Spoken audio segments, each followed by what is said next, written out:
தினேஷ் கார்த்திக் வந்து பார்த்திங்கன்னா வந்து இந்தியாவோட ஒரு மோஸ்ட் அண்டர் ரேட்டட் கிரிக்கெட்னே சொல்லலாம். அது மட்டும் இல்லாமல் ஒரு வேர்ல்டுன்னே சொல்லலாம்.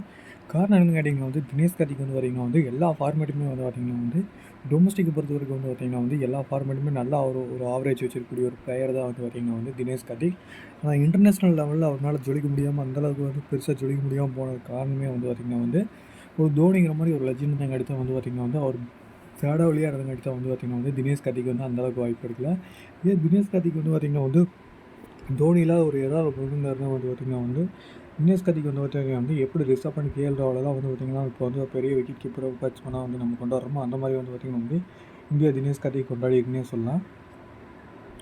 அப்படி ஒரு பிளேயர் வந்து பார்த்திங்கன்னா வந்து ஐபிஎல்லேருந்து மட்டும் இல்லாமல் ஆல் ஃபார்ம்ஸ் ஆஃப் கிரிக்கெட்லேருந்து பார்த்திங்கன்னா வந்து அவர் ரிட்டையர் ஆகிறதுங்கிறது வந்து பார்த்திங்கன்னா வந்து அறிவிச்சிருந்தார் முன்னாடியே. அதை வந்து கன்ஃபார்ம் பண்ணுற விதமாக வந்து பார்த்திங்கன்னா வந்து எலிமினேட்டரில் வந்து பார்த்திங்கன்னா வந்து ராஜஸ்தான் ராயல்ஸ் கூட வந்து பார்த்திங்கன்னா வந்து ஆர்சிபி போட்டி முடிஞ்சோடனே வந்து பார்த்திங்கன்னா வந்து தினேஷ் கார்த்திக் சொல்லியிருந்தாரு.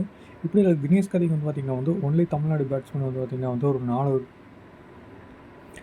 400 T20 போட்டி ஆடின ஒரே தமிழ்நாடு பேட்ஸ்மேன் யாருன்னு பார்த்திங்கன்னா வந்து தினேஷ் கார்த்திக் மட்டும்தான். அது மட்டும் இல்லாமல் வந்து பார்த்திங்கன்னா வந்து ஐபிஎல்லுக்கு வந்து பார்த்திங்கன்னா வந்து 6 டிஃப்ரெண்ட்டான அடிக்கிறாரு. பஞ்சாப், டெல்லி, குஜராத், பெங்களூரு, மும்பை இந்தியன்ஸ் இந்த போன அணிகளுக்கெல்லாம் வந்து பார்த்திங்கன்னா வந்து தினேஷ் கார்த்திக் ஆடி எல்லா டீமுக்குமே வந்து பார்த்திங்கன்னா வந்து அவரால் முடிஞ்ச பங்கு கொடுத்துருக்காரு.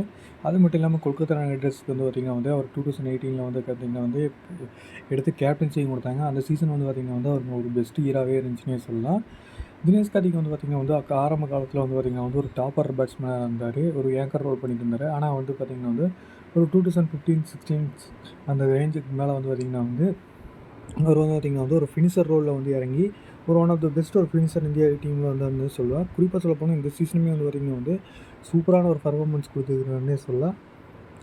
அவரோட ரிட்டைர்மெண்ட் வந்து பார்த்திங்கன்னா வந்து எல்லா ஃபேன்ஸுக்கும் ஷாக்காக இருந்தாலும் அவர் முன்னாடியே சொன்ன மாதிரி வந்து ரிட்டையர்மெண்ட் அறிவிச்சிட்டாரு.